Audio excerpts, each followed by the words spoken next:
Une nouvelle session d'information vous retrouve sur les antennes de la Centrale Radio-Télévision. Madame, Messieurs, bonjour et bienvenue. À la une de cette session informative, le chef de l'État RD congolais Félix-Antoine Tshisekedi Tshilombo a finalement reçu les évêques de la conférence épiscopale nationale du Congo Senko et les pasteurs de l'ECC pour se rendre compte bien évidemment des résultats des enquêtes menées ou des rencontres effectuées par les évêques de la Senko et les pasteurs de l'ECC à travers la République démocratique du Congo comme à l'étranger auprès des leaders de la République démocratique du Congo et de certaines personnalités à travers le monde pour le pacte social pour la paix. Au sortir, Monseigneur Donatien Cholé a salué la volonté du chef de l'État à aller toujours dans les schémas du dialogue pour préserver la paix à travers la République démocratique du Congo. Cependant, le chef de l'État a promis de mettre à leur disposition une commission qui pourra travailler avec les évêques de la Senko et de l'ECC pour voir s'il faudra organiser les dialogues ou pas à suivre dans cette session informative. Pendant ces temps, les travaux de la construction de la rocarde de Kinshasa ont totalisé une année. Ces travaux qui sont censés s'achever dans les 2 prochaines années plutôt, ont connu la première année avec une évolution considérable. Les Kinois ont salué les avancées significatives et les journalistes sont descendus sur terrain pour s'assurer de l'évolution des travaux de construction de cette rocarde qui fera la fierté de Kinshasa, capitale de la République démocratique du Congo, et lutter contre les embouteillages à suivre dans cette session informative. Dans la province du Haut-Katanga, la députée mentionnaire sur le dossier de l'entreprise minière Kaipeng Mining et Jetchala Sorel a formulé un certain nombre de recommandations à la commission qui était instituée pour mener les enquêtes au sein de l'entreprise minière Kaipeng Mining en rapport avec les heures de service des travailleurs. Il est inadmissible qu'un travailleur puisse faire son entrée à l'entreprise à 7 heures pour quitter à 19 heures, ce qui ne s'explique pratiquement pas. Cependant, elle a voulu aussi solliciter auprès de la commission de demander à l'employeur de veiller à ce que les salaires des travailleurs puissent être améliorés à suivre dans cette session informative. Voilà tout pour les titres, madame, messieurs. Bonjour et bienvenue. Aisément Christian me permet de vous atteindre dès partout à l'Icassi. Je suis mon trésor à la présentation de cette nouvelle session d'information sur les ondes sacrées de la Centrale Radio-Télévision. Encore une fois de plus, bienvenue.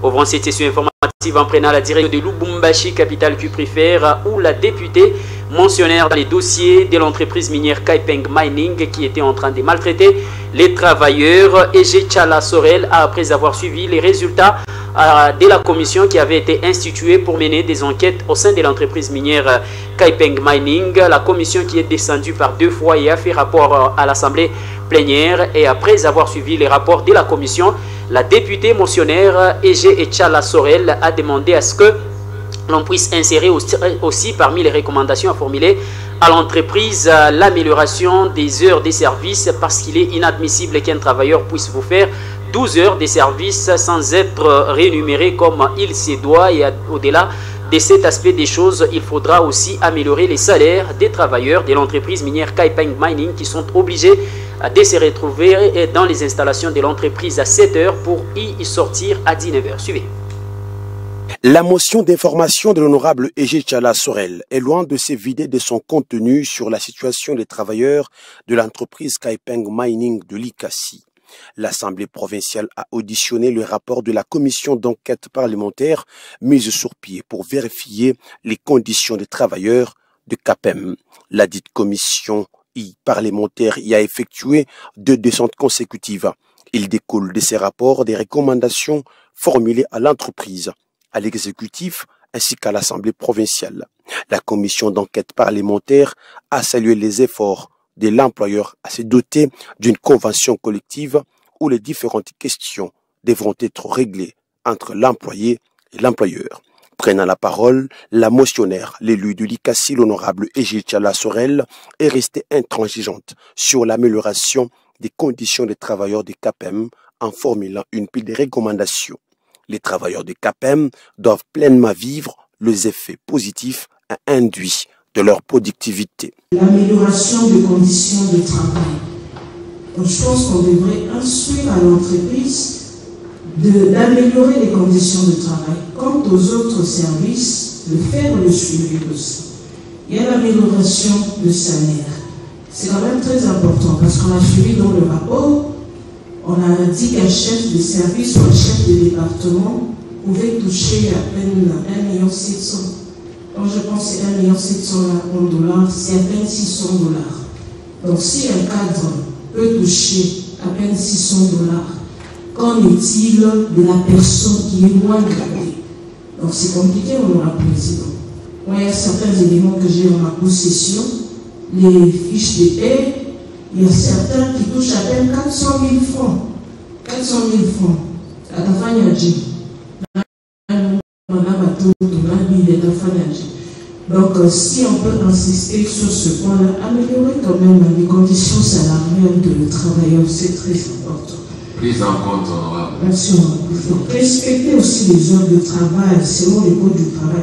Ça devrait figurer dans les recommandations qu'on adresse directement à l'entreprise. Quelqu'un qui doit travailler, entrer au travail à 7h30 et qui doit quitter à 19h, c'est compliqué. Donc, pour les moutons, on a un peu de school islam. À la mot de 5h. Donc, à chaque matin, on va dire qu'on a un bateau. Parce que ça vous dit, le bateau va chaque jour. À part la bateau, on a dit.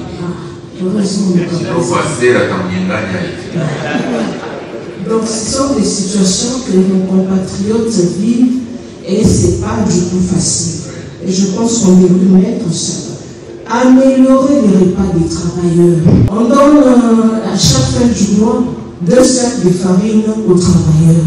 Les 2 sacs de farine, il y a qualité calme. Parce qu'il y a eu des plaintes des travailleurs. Il est farine de L'amélioration et l'adaptation du SMIG, le respect des heures supplémentaires, c'est dans ce sens que l'élu de l'ICASI a été complété par l'honorable président Michel Kaboué. En ce qui concerne donc les heures supplémentaires, c'est bien déterminé dans le droit du travail. C'est bien déterminé. Les droits du travail déjà déterminé les 2 premières heures, comment il faut les payer, les autres heures, comment il faut les payer. C'est là où il faut vraiment insister. Parce que quelqu'un qui vous travaille 12 heures de service au lieu de 8 heures, donc il a 6 heures de plus. Les 6 heures de plus doivent être vraiment conséquemment. Là-bas, il n'y a pas de problème de suite là-bas. Là, c'est bien déterminé déjà. Qu'est-ce qu'il doit toucher? Parce qu'il a fait encore 6 heures de plus. C'est presque le double. Je pense dans les recommandations que la commission doit faire, qu'il faut vraiment tenir compte de ça. Faisant partie de la commission, les honorables David Aouté Katoué et l'honorable Kiler Oumambiwa Lumboulois ont tour à tour apporté leur contribution constructive dans le cadre d'améliorer de manière palpable les conditions des travailleurs de Kaipeng Mining. Tout compte fait, le caméra de l'Assemblée provinciale reste encore braqué sur l'entreprise Kaipeng Mining afin de s'assurer de la mise en œuvre des recommandations, et cela pour une durée de 6 mois. Et puis la députée nationale Titimbi Aluboya est l'unique élue nationale de la montagneuse ville de l'ICASI à s'être impliquée favorablement dans les dossiers qui concernent la désactivation de certains personnels scientifiques de l'université de l'ICASI, des listings des pays du ministère de l'enseignement supérieur et universitaire, ESU en sigle, dont les chefs des travaux et assistants de cette alma mater de la montagneuse ville de l'ICASI. Une situation confuse pour plusieurs personnels scientifiques qui manquaient de quoi vivre pendant bientôt 8 mois. Confirmation du chef des travaux et conseiller juridique au cabinet du recteur de l'université de l'ICASI, à la personne du chef des travaux, fils Chipadi. Suivez donc cet élément de reportage. Jour circonscription électorale de l'ICASI ville, Yav Nawej John, ensemble, Chanda Kalingai Dan, 4 AC, Mbia Luboya Titi et DPS Sekedi. Ils sont 3 à être élus à l'ICASI au niveau national. Mais l'une d'entre eux ne cesse de surprendre et de servir valablement la population de l'ICASI. Honorable Titi Mbia Luboya, digne fille de l'ICASI, et beaucoup l'appellent Mama Wabote. Mais moi j'aime bien l'appeler la Jeanne d'Arc de l'ICASI, car elle est sur tous les fronts pour représenter valablement la population de l'ICASI au niveau national. Elle est jusqu'ici la meilleure élue de cette législature sur le plan professionnel.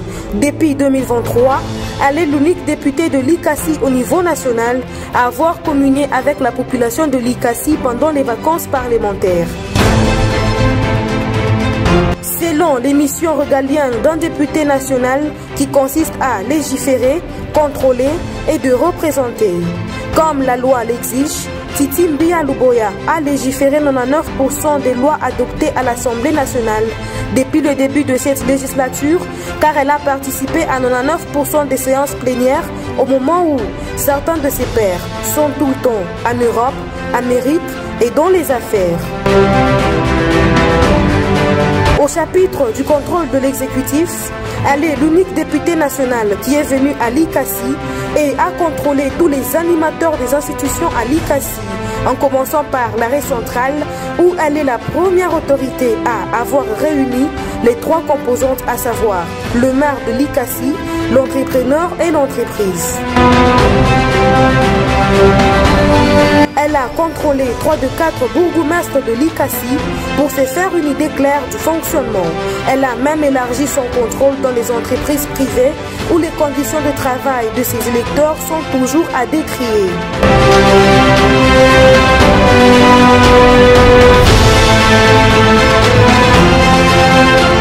Au chapitre toujours du contrôle parlementaire, Titi Mbia Luboya est l'unique député à avoir obtenu une mission de contrôle parlementaire dans une entreprise privée de la place. Au chapitre de la représentation nationale, honorable Titi Mbia Luboya est l'unique député national qui représente la population de l'ICASI en faisant usage de sa mission de l'interface entre la population et les institutions. L'honorable Titi Mbia Luboya est l'unique député qui travaille sans relâche pour la réactivation des professeurs, chefs des travaux, assistants et autres de l'université de l'ICASI, des listings des payes, des moines, chefs des travaux, fils Tipadi et conseillers juridiques au sein du cabinet du recteur. Ce dernier confirme que seul Titi Mbia Luboya est sur tous les fronts pour une solution durable qui est sur le point d'arriver au profit des enseignants de l'université de l'ICASI. Elle a traité avec succès plusieurs doléances de la population licassienne, dont le retour aux affaires de certains compatriotes qui étaient autrefois suspendus.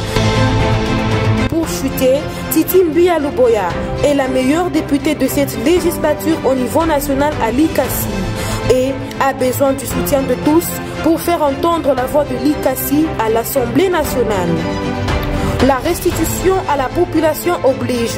Titi Mbia Luboya sera dans ses habitudes désormais d'expliquer à l'ICASI ce qu'elle a fait, où et quand, depuis le début de la session de mars 2025.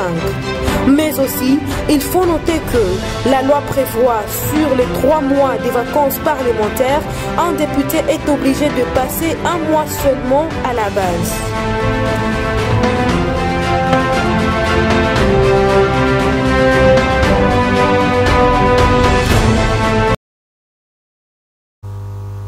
Allez, délicatie, rendons-nous précisément dans la province du Tanganyika où le gouverneur de cette province, Christian Kitungwa, a effectué une mission de 2 jours au niveau de la capitale tanzanienne Dar es Salaam où il a procédé à la signature d'un protocole d'accord portant cession d'un espace à la Tanzanie, mais aussi un espace, donc la Tanzanie aussi qui octroie un espace à la République démocratique du Congo pour la construction d'un port sec, des 2 ports secs plutôt, l'un du côté de la République démocratique du Congo et l'autre du côté de la Tanzanie pour les transports fluvial de certains produits de première nécessité pouvant aider la République démocratique du Congo comme la Tanzanie. Il n'était pas seul lors de la signature de ces protocoles d'accord pouvant permettre la création de plus de 3000 emplois directs à travers la République démocratique du Congo et précisément dans la province du Tanganyika. Il s'est fait accompagner du vice-premier ministre et ministre en charge des transports et voies des communications, Jean-Pierre Bemba Agombo. Suivez.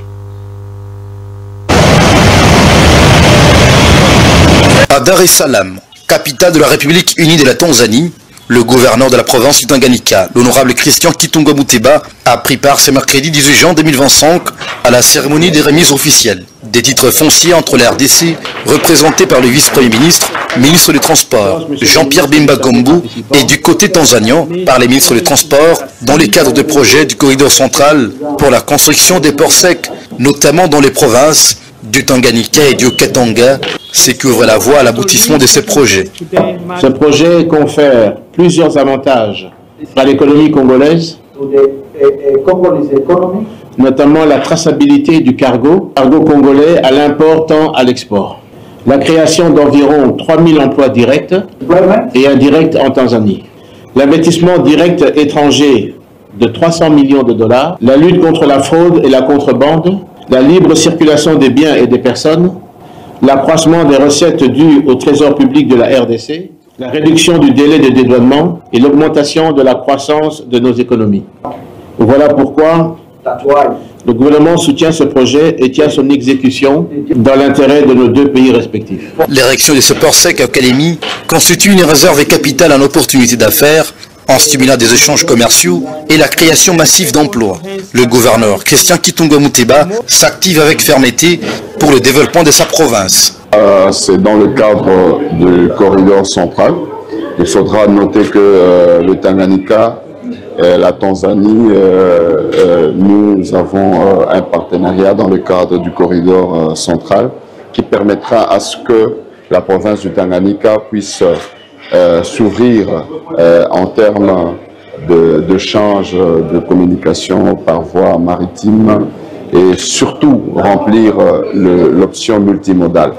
Et donc aujourd'hui, nous avons fait l'échange des espaces qui vont permettre à ce qu'on puisse construire le port sec. Donc en ce qui concerne la province du Tanganyika, nous avons au niveau de Kassambondo où on a octroyé 35 hectares à la République unie de Tanzanie et nous avons acquéri également au niveau de Kigoma. Donc cela permettra à ce que nous puissions construire notre port sec au niveau de Kigoma et que la Tanzanie également va construire le port sec au niveau de Kassambondo. C'est la création de l'emploi. Vous avez suivi dans les discours de part et d'autre, c'est plusieurs emplois qui seront créés. Et donc, nous sommes en train de nous battre pour que cela puisse aller plus vite.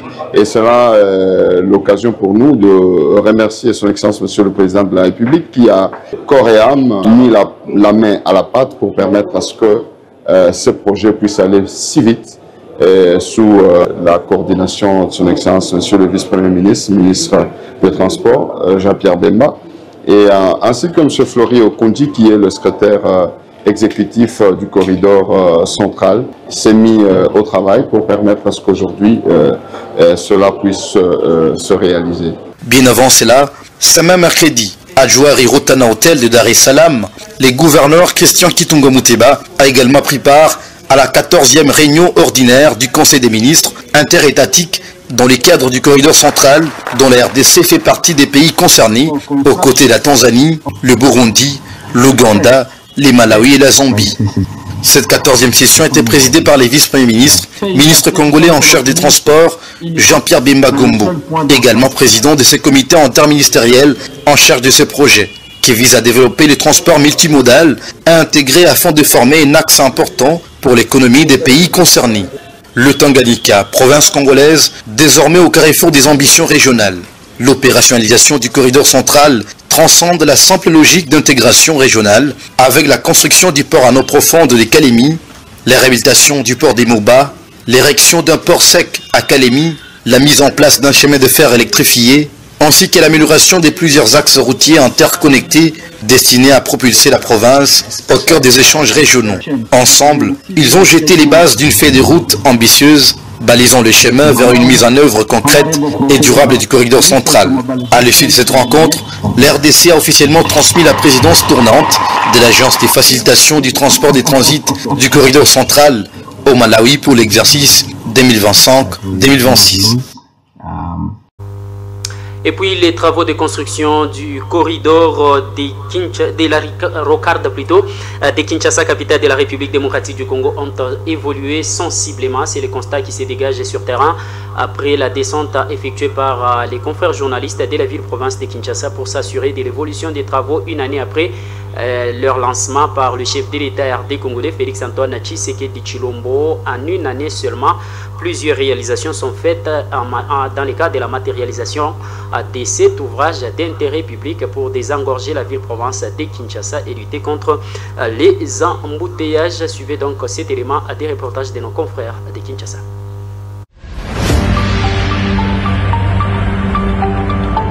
« 22 juin 2024, 22 juin 2025, voici l'an 1 du projet des rocades de Kinshasa avec ses impressionnantes réalisations. Nazane sengo makasi po nzele dinge banda misalo esale ma papa ezala tekende te pote bato ebele banda tina buma papa nzela kolekeza te nazane sengo soki ya solo mokonzi mboka lobi asala nzela na osepeli makasi papa esengo nange ezali na mona nzela na misu yango nazane sengo mokonzi mboka pardon papa pati asalela biso nzela ebonga nasepeli makasi penza ndenge nzela esalemi boye nazosepela penza papa vraiment pa fati nzambe apambola yo nanu mpo na nzela ata pasi ezali me nzela penza mai nzela toza na kimia papa esengo nanga penza eza koto babengaki biso toza na zamba mawa lokola nzela eleki tokomi na prince nasepeli makasi nasepeli vraiment ndenge babongiseli biso nzela ntuka esengo makasi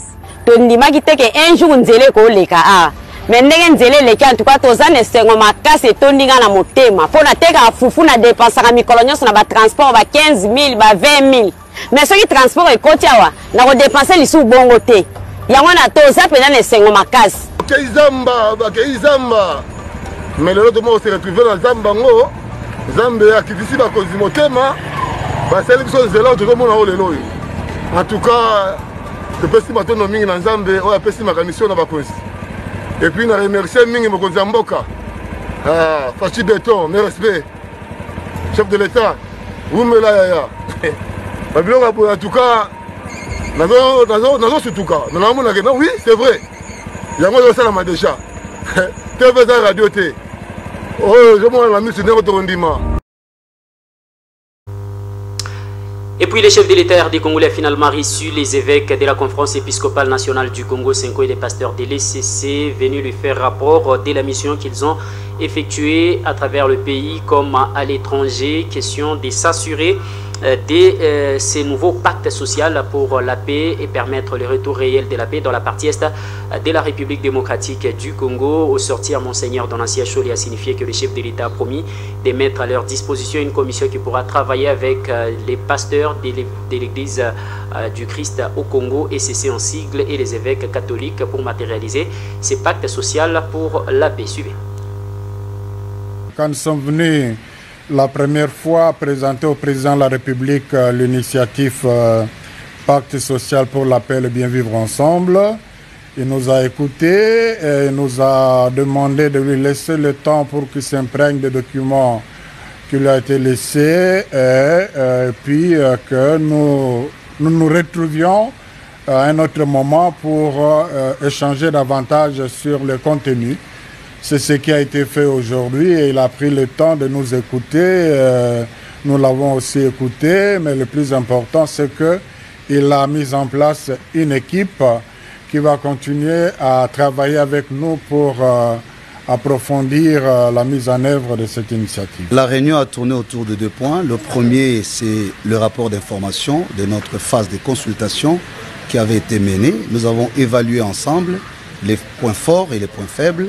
Et le deuxième point, c'est que nous avons, il a décidé de mettre en place une équipe qui va travailler avec nous pour voir ce que seront les prochaines étapes.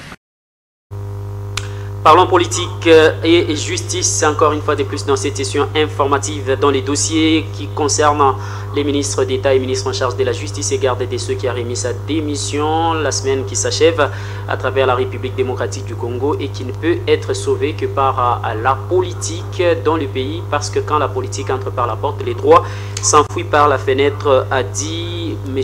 Ornikar Banza Molakisi, un bon analyste indépendant des questions d'actualité sociopolitique devant la caméra de votre rédaction. dans cette affaire des Constant Moutamba, il y a eu un non-respect des normes, ce qui est réel, ce qui est palpable.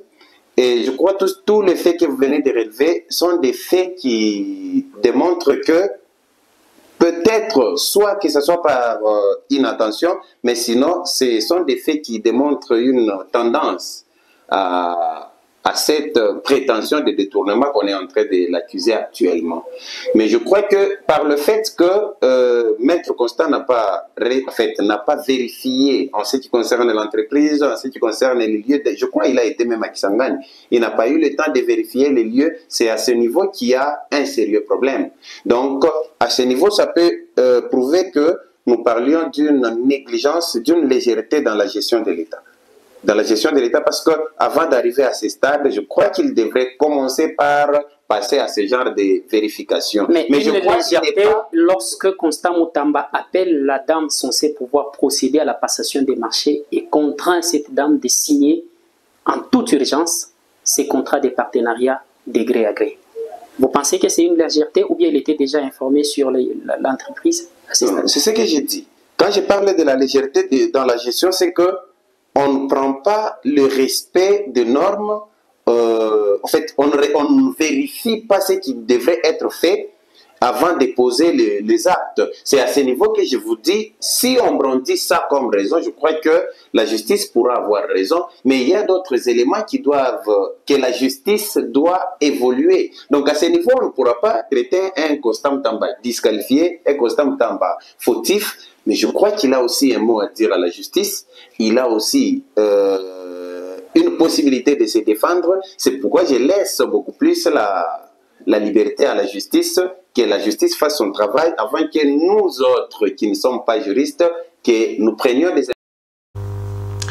Et puis les poursuites engagées contre Maître Constant Moutamba Tungunga à travers la République démocratique du Congo sont nécessaires pour laver son image parce que c'est une personnalité qui sait attirer la sympathie de la population. Si Constant Moutamba est innocent, qu'il puisse éclairer plutôt la lanterne de la population et qu'il prouve son innocence.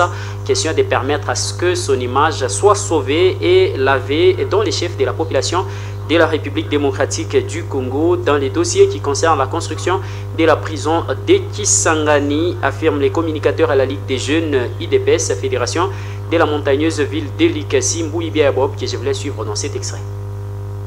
En fait, humainement, on ne peut qu'avoir des sentiments de compassion à l'égard d'un proche ou même d'un prochain, ou même d'un être semblable à nous qui rencontre des difficultés. Mais il faut dire qu'en tant que légaliste, j'estime qu'il fallait que l'Assemblée nationale puisse, n'est-ce pas, autoriser ces poursuites pour que l'on puisse démêler le vrai du faux. Parce que d'un côté, lui, il dit, bon voilà, il n'a rien à voir dans l'affaire. De l'autre côté, la justice, qui a, n'est-ce pas, des éléments à fournir lors, n'est-ce pas, du procès, estime que le ministre Constant Moutamba, il a une certaine responsabilité dans ça.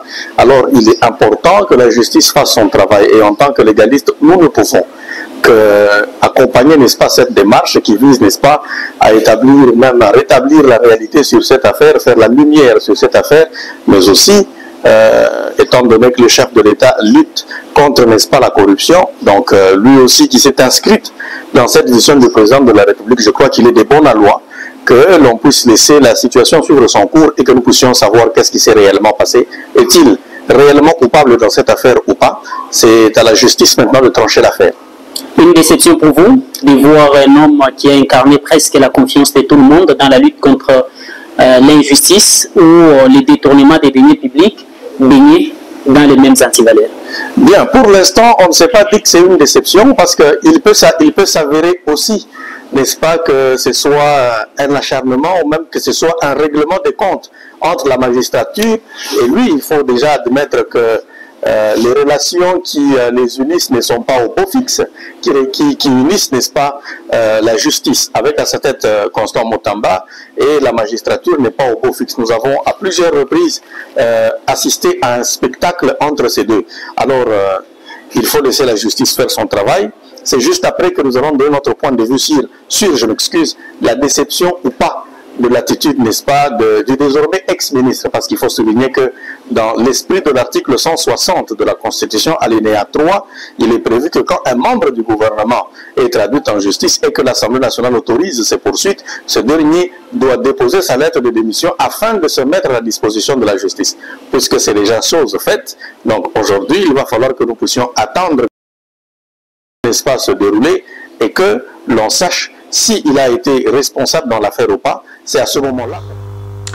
Et puis le président de la République et chef de l'État, Félix-Antoine Tshisekedi Tshilombo, dit prendre en considération les menaces du président américain Donald Trump interdisant aux ressortissants de la République démocratique du Congo de pouvoir faire le déplacement des États-Unis et d'Amérique. Cependant, les chefs de l'État demandent aux membres du gouvernement de tout faire pour respecter les conditions imposées par le gouvernement américain pour lever cette restriction infligée à la République démocratique du Congo ou aux ressortissants de la République démocratique du Congo pour faire le déplacement des États-Unis d'Amérique. Il l'a dit lors de la 48e réunion du Conseil des ministres qui s'est tenue à Kinshasa, capitale de la République démocratique du Congo, le vendredi 20 juin dernier. Suivi. Dans ce cadre, le gouvernement américain a interdit aux ressortissants de 12 pays l'entrée aux États-Unis pour protéger le pays de terroristes étrangers, selon un document publié le mercredi 4 juin par la Maison-Blanche. Par ailleurs, un groupe de 7 pays, dont plusieurs en Afrique, se voit imposer des restrictions partielles de visa. Au regard des dernières mesures annoncées par les États-Unis d'Amérique, classant la République démocratique du Congo parmi les pays de la zone jaune, avec un délai de 60 jours pour corriger des faiblesses dans les systèmes de contrôle de documents ou coopération dans les procédures de retour. Le président de la République a insisté sur la nécessité de prendre des mesures correctives, concrètes, pour éviter les risques de voir notre pays basculer vers une interdiction totale de visa américain. Ce qui pourra affecter naturellement les échanges universitaires, la mobilité estudiantine et le développement économique. Au regard de ce qui précède, il a appelé une mobilisation gouvernementale rapide et crédible pour éviter des conséquences diplomatiques et économiques lourdes. Dès lors, sous la supervision de la Première ministre, le président de la République a engagé le vice-premier ministre, ministre de l'Intérieur, Sécurité, Décentralisation et Affaires coutumières, la ministre d'État, ministre des Affaires étrangères, Coopération internationale et francophonie, ainsi que tous les services concernés, à prendre des mesures idoines ci-après. Renforcer la sécurité et la fiabilité des documents d'identité et passeports, avec des normes biométriques et anti-falsification. Améliorer la lutte contre la fraude au visa, à travers notamment la vérification rigoureuse, les bases de données sécurisées et la coordination diplomatique. Accroître la collaboration dans les procédures de rapatriement, notamment en acceptant promptement les ressortissants en situation irrégulière dans les différents pays. Fournir un plan d'action crédible, montrant l'engagement du gouvernement à corriger les lacunes identifiées et à renforcer le contrôle des documents et titres de voyage pour participer à la défense du territoire national, à la protection des populations ainsi qu'à la préservation de la stabilité régionale et internationale. Point 2. Et puis l'accord en gestation entre la République démocratique du Congo et le Rwanda qui est censé être signé en date du 27 juin prochain à Washington, capitale des États-Unis et d'Amérique, n'est pas bien perçu par tous les acteurs politiques de la République démocratique du Congo à la lumière de la déclaration faite par M. Ornikar Banzamola Kissi Ayambo, analyste indépendant des questions d'actualité sociopolitique à travers la République démocratique du Congo, lui qui estime que il n'est pas bénéfique pour la République démocratique du Congo de signer un accord avec le Rwanda, mais il est préférable d'organiser un dialogue en interne avec le fils et filles du pays. Si on renforçait la cohésion nationale, on arrivera à bouter dehors les ennemis de la paix qui écument la partie est de la République démocratique du Congo. Quoique aujourd'hui on parle d'un accord entre la République démocratique du Congo et le Rwanda, ça doit être d'ailleurs étonnant par le fait que au début, nous étions en train de parler d'un accord entre les États-Unis et la RDC. D'ailleurs, par contre, c'est les États-Unis qui ont invité le Rwanda à la table. Et je me dis, si nous signons nécessairement un accord entre la RDC et le Rwanda autour de la cogestion de nos minéraux, cela, je crois, que risquerait de renforcer encore le Rwanda et de fragiliser la RDC parce que nous n'en sortirons pas nécessairement gagnants. C'est comme s'il y a 2 contre 1. Donc nous sommes seuls alors que le Rwanda est accompagné des États-Unis. Donc par conséquent, ça risquerait d'être transformé à un gaspillage de nos minéraux en faveur de celui qui est en train de nous nuire aujourd'hui. L'accord qui sera conclu, c'est un accord de paix pour préserver la paix entre les 2 nations. Et parmi les recommandations dans cet accord, c'est l'échange d'informations au niveau du service des renseignements, les retraits immédiats et sans condition des troupes rwandaises du territoire RD congolais, mais aussi y compris leurs munitions et tout ce qui leur concerne du territoire RD congolais. Et à cela s'ajoute le fait que le Rwanda pourra commencer, comme tout État à travers le monde, de commencer aussi à contribuer ou à investir en République démocratique du Congo dans les domaines miniers de manière normale, en respectant les lois de la République démocratique du Congo, comme tout pays qui voudrait investir, comme on a la Chine, comme on a les États-Unis d'Amérique, qui vont aussi devoir signer un accord sur l'exploitation des minéraux stratégiques à travers la République démocratique du Congo avec le gouvernement de la RDC. Dites-moi en quoi cet accord de paix fâche M. Arnika Baza. Monsieur Trésor, pensez-vous qu'un Rwanda avec qui nous sommes voisins depuis plusieurs années, qui n'a pas été sincère, un Rwanda que nous avons tenté de collaborer, d'ailleurs que le président de la République a appelé à traiter le Paul Kagame comme son frère, il n'a pas été sincère. Pensez-vous que c'est maintenant qu'il doit être sincère? Je crois que le Rwanda est considéré comme les moustiques. Un moustique ne peut vivre que quand l'homme existe parce qu'il a besoin de son sang. Et nous sommes considérés comme un humain et le Rwanda comme moustique, il doit nous piquer nécessairement pour vivre. Je crois que le Rwanda ne voudra jamais notre paix.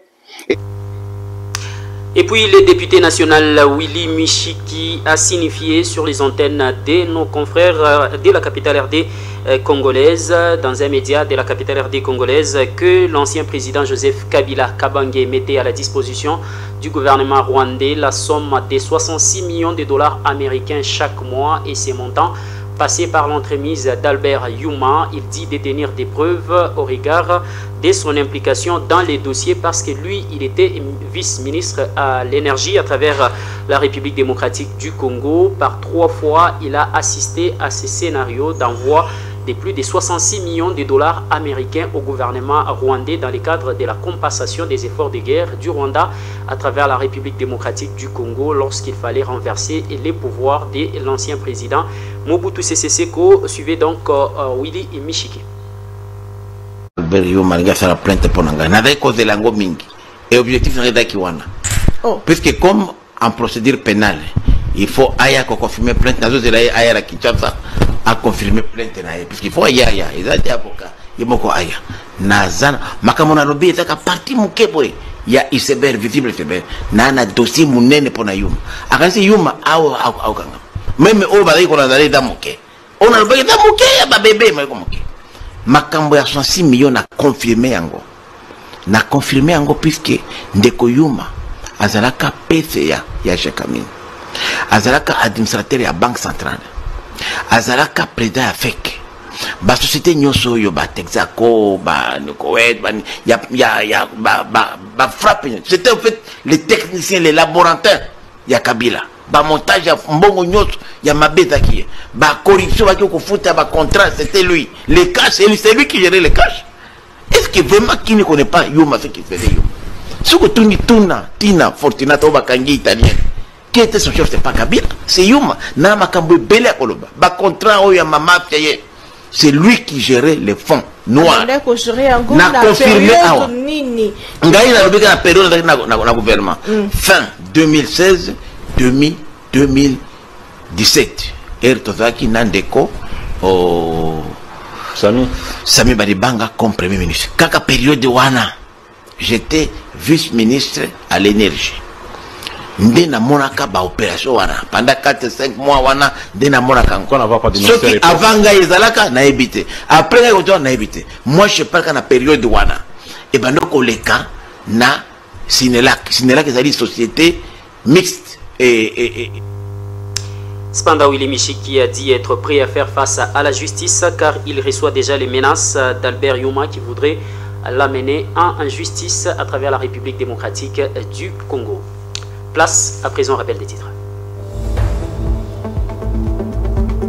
Le chef militaire des Congolais Félix-Antoine Tshisekedi Tshilombo a finalement reçu les évêques de la conférence épiscopale nationale du Congo 5 ans ainsi que les pasteurs de l'église du Christ au Congo.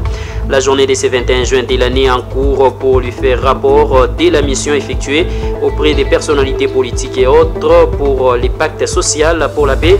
Cependant, le président de la République a promis de mettre à leur disposition une équipe qui doit travailler avec eux pour la matérialisation de cet objectif du pacte social pour la paix, a déclaré Monseigneur Donatien Cholé que vous avez suivi dans cette édition d'information.